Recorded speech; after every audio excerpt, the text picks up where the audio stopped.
Hello guys, how are you? I'm Hardeep Singh. Welcome back to your own YouTube channel. IELTS updates and recent exams. For more updates related to recent IELTS exam writing test topics, listening, reading, practice test, and speaking, you got guesswork.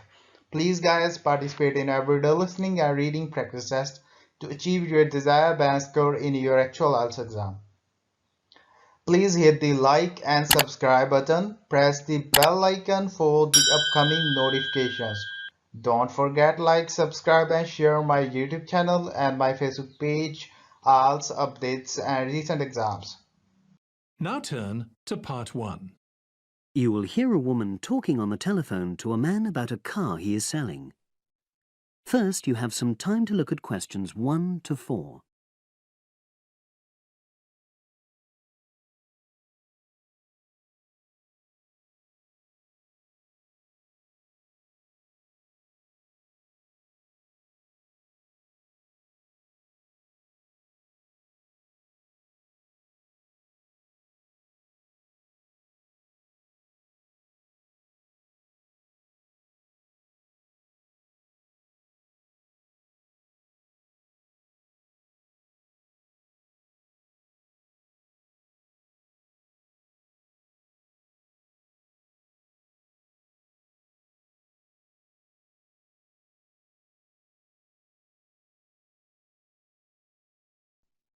Now we shall begin. You should answer the questions as you listen, because you will not hear the recording a second time. Listen carefully and answer questions 1 to 4. Hello, Brian Park speaking. Oh, hello. I'm calling about the advert in the paper. For the car? Yes, the Mini you've got advertised for sale. Oh, yes. I just wanted to find out a bit more information. Of course. What would you like to know? It's my brother who's interested, actually, but he's not in today, so he asked me to call you. Fine. Great, thanks.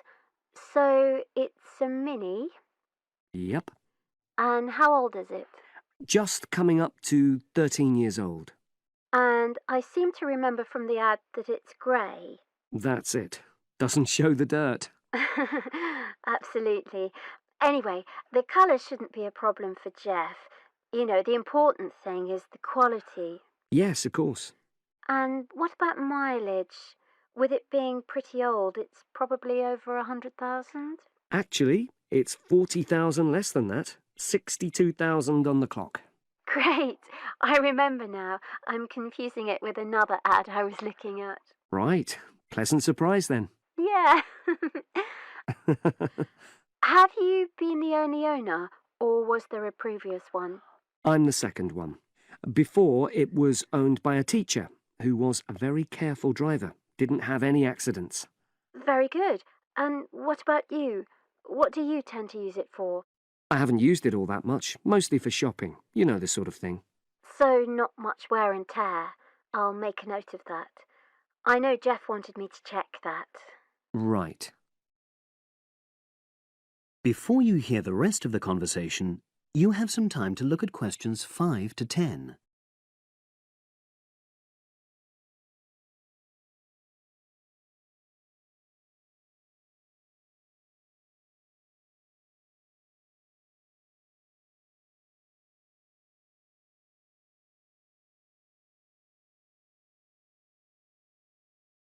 Now listen and answer questions 5 to 10. Now, about the price, I see you've got it down as £1,250. I'm not sure Jeff will be able to come up with that amount. In the ad, I did say 1,250 or nearest offer. So would you be prepared to go down to 1,000? That's really too low, I'm afraid. 1,100? I might be able to go to that. Okay, I'll make a note of that. What about tax? Is it due soon? Got another 5 months before it's due. Oh, that's a real plus, yes. I'll make a note of that. Okay. Now, you say it's in good condition.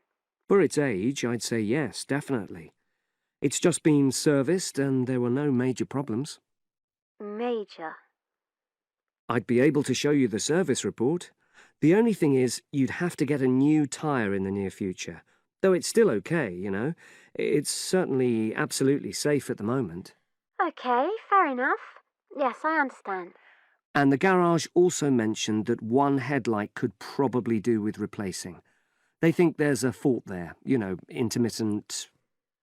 Well, we'd obviously look at all the documents, but that sounds very straightforward. Of course. I've got all the service documents up to date, and you can look at those. Well, it all sounds pretty good, and I know my brother will be interested, so would it be possible for him to see the car? He's back from his trip tomorrow and away tonight, so how about tomorrow? Tomorrow? Wednesday? I'm afraid that's not possible. I'm out pretty much all day. Well, Thursday then? That'd be fine, yeah. In the morning? Yes, that'd suit me perfectly. Great. Now, you'll need my address. Oh, yes, of course. What is it? It's number 238, 238?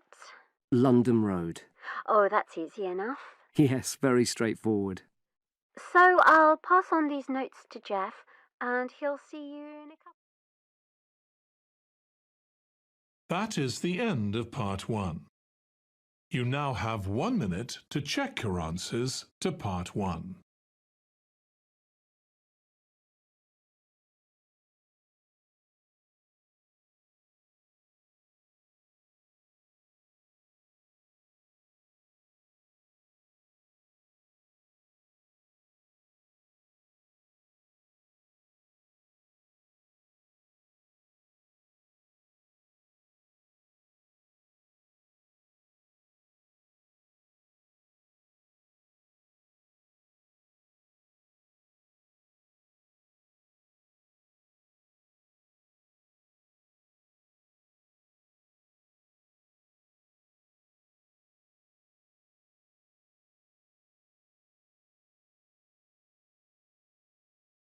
Part 2. You will hear a radio interview about a lakeside resort. First, you have some time to look at questions 11 to 15.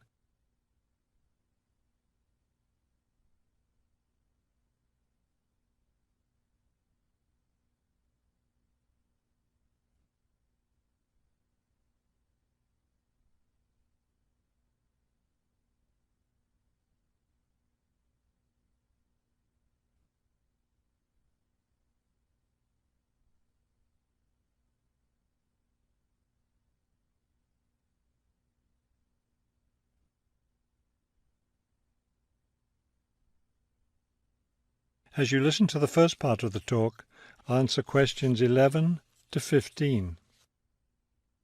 Good afternoon, and welcome to today's show. The warm months are with us, and many of you are getting ready to plan vacation trips. To help you with that, we have a special guest today, Robert Sampson, director of the Golden Lake Resort. Robert, I understand Golden Lake is a popular place for families to spend their vacations. Yes, families enjoy spending time at Golden Lake. Many come back year after year. We have a spectacular location and fun activities for both children and adults. Could you describe for us some of the activities available at Golden Lake? We have a lot of water activities, of course, since we're right on the lake. We have a pleasant sandy beach for swimming. We also have canoes and sailboats available, and many of our guests enjoy boating on the lake. I imagine water skiing would be popular among your guests. Actually, we don't permit water skiing in the resort area. It can be dangerous for swimmers and for the canoeists too. We do have a great location for fishing though, and you'll often see guests fishing from our dock or from the canoes. That sounds very relaxing. What about activities on land? Do you have facilities for tennis? We had tennis in the past, but the courts fell out of repair, and since we found that most of our guests weren't interested in the game, we closed the courts down. So that's no longer an option. And naturally, because of our location in the woods, we don't have an adequate area for a golf course. But I'd like to let your listeners know that we'll be adding a new activity this year. We've made an arrangement with the local stable, so now we're going to have horseback riding available for our guests. We've created several riding trails around the lake. That sounds lovely. Now, what about rainy days? What can your guests do when the weather's bad? We have a games room and a crafts room. When the weather's rainy, some of our very talented staff members offer arts and crafts classes for all ages. What fun! Do you offer any other classes or activities?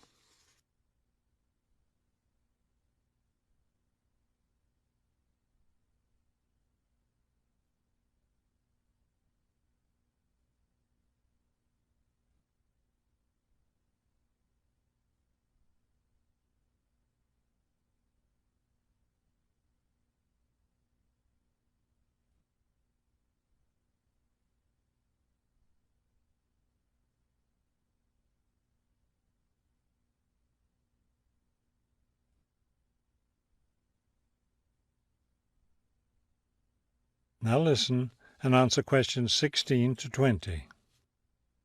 We have a weekly schedule of evening activities which anyone can attend if they choose. Every Sunday we show a film, always something that's suitable for the whole family. Monday's my favourite night because that's dessert night. Our cook prepares a variety of desserts and we get to taste them all. I'd like to be there for that. Yes, it's great. We get more serious toward the middle of the week. Our discussion night is on Tuesday. Discussion night? Yes, we discuss different current events depending on what's happening that week in the news. Then on Wednesdays we have lectures.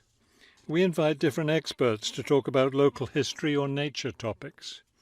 This is actually one of our most popular evening activities. We found that our guests are really interested in learning about the local area. It sounds quite interesting. Yes, we've had some excellent speakers. Thursday nights are totally different because that's when we play games. That's especially fun for the children. The children love Fridays too because that's talent show night. Everyone gets in on that. Staff, guests, everyone. It looks like you have a lot of fun at Golden Lake Resort. We do. And we end every week with big fun, with a dance on Saturday night. Now I understand a little more why Golden Lake is such a popular place for family vacations. With such a variety of activities, there's something for every member of the family there. There is, and I hope your listeners will consider spending their next vacation with us. That is the end of Part 2. You now have 30 seconds to check your answers to Part 2.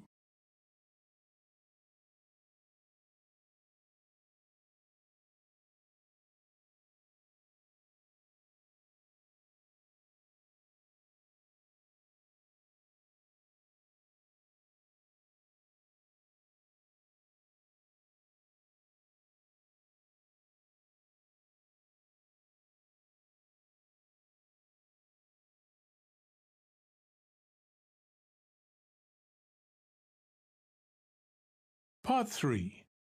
You will hear a museum director talking to several student interns, explaining their internship duties at the museum. First, you have some time to look at questions 21 to 25.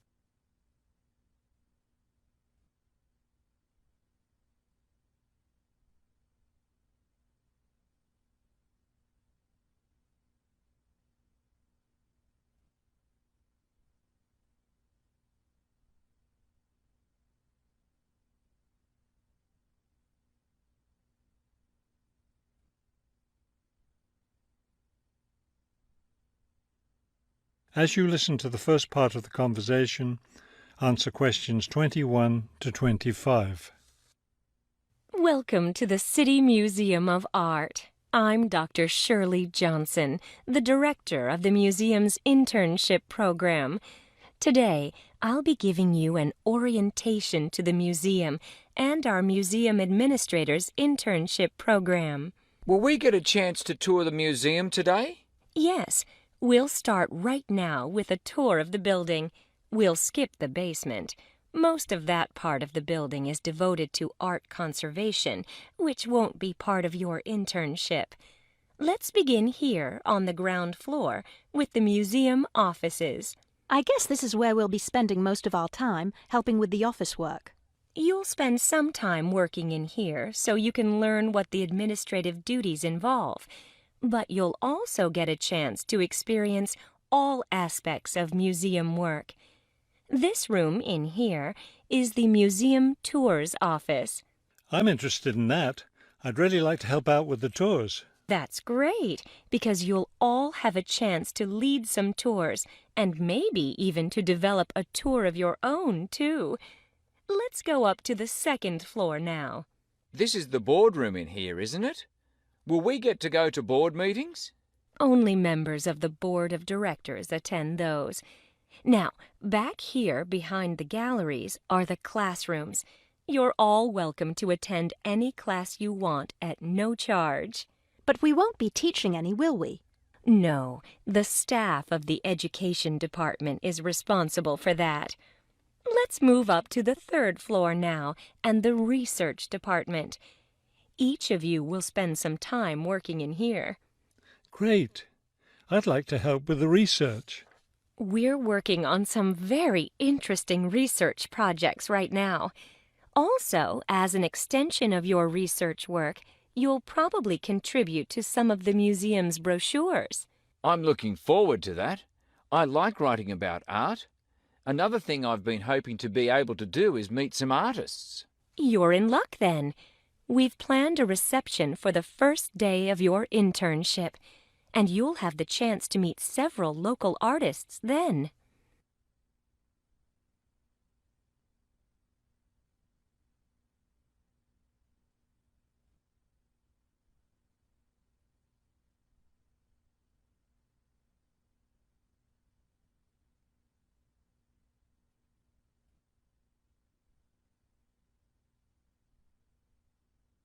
Now listen and answer questions 26 to 30. Could you give us a little background of the museum? I mean, when it was built and some information about the collections and things like that? Of course. The main part of the museum was built in 1895 with a combination of public and private funds. The new wing was built 60 years later with a donation from the Rhinebeck family. That part of the museum was built for the modern art collection, wasn't it? Yes, it was. In the main part of the museum, we have a gallery devoted to works by local artists, our sculpture collection, and a small collection of classical European art. You mentioned classes earlier. What kinds of classes does the museum offer? In our adult education program, we offer a series of art history classes. And for children, we have a program of arts and crafts workshops. You can get a brochure from the office that will give you more information. I saw a lot of chairs set up in the main hall. What are those for? Those are there for tonight's musical performance. We offer a weekly concert series during the fall and winter, and of course, all of you are welcome to attend. Now, if there are no more questions, let's step into my office and I'll show you your schedules. That is the end of part 3.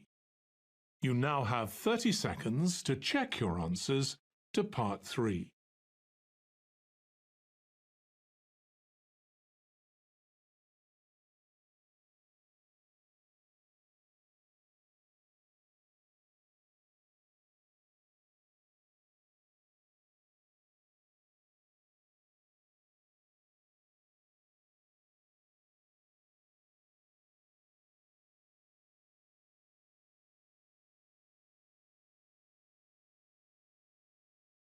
Part 4. You will hear a talk about the effects of our digital world on young people. First, you have some time to look at questions 31 to 40.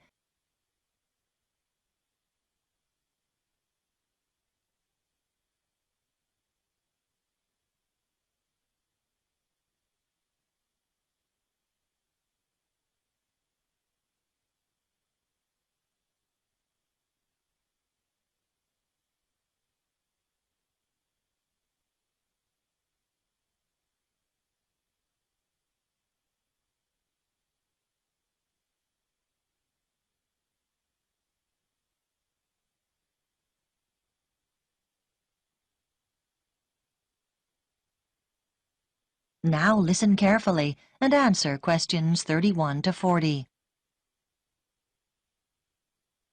In this lecture series, we're looking at changes occurring due to the rapid spread of digital technology in the last decades of the 20th century.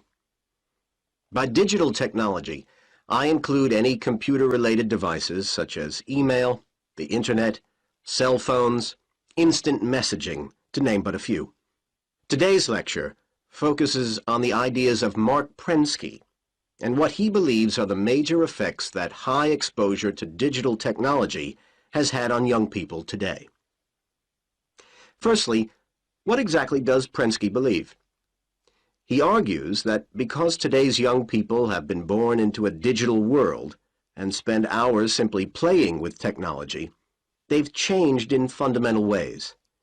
He believes they're evolving differently, and as a result, process information differently from previous generations. It's even possible that these young people's brains have physically changed, although whether this is literally true isn't yet known. Nor does Prensky go quite this far. Prensky divides people into digital natives and digital immigrants.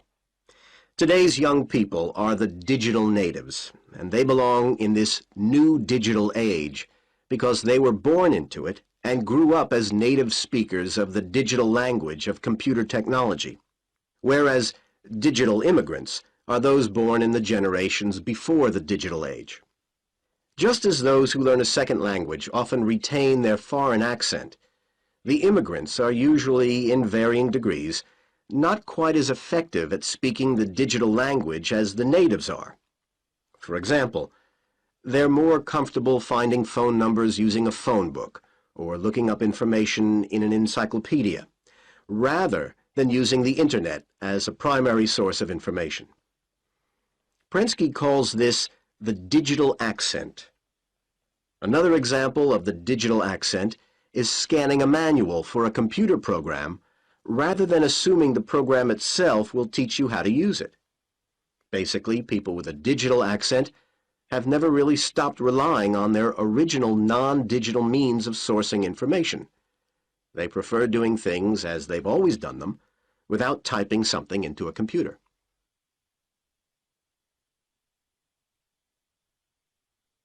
Prensky predicts that due to all this, changes are in store, mainly in the area of education. But what do other educators and theorists such as Thomas Allen, Samuel James, and Peter Vander believe? Samuel James, from Sydney University, agrees with Prensky's predictions. He believes that educators are no longer successful in the way they teach. However, not surprisingly, Prensky has been criticized by more traditional theorists, like Peter Vander and Thomas Allen. They disagree with many of Prensky's assertions. Vander argues that a typical classroom is more varied than Prensky believes, with students coming from a range of backgrounds.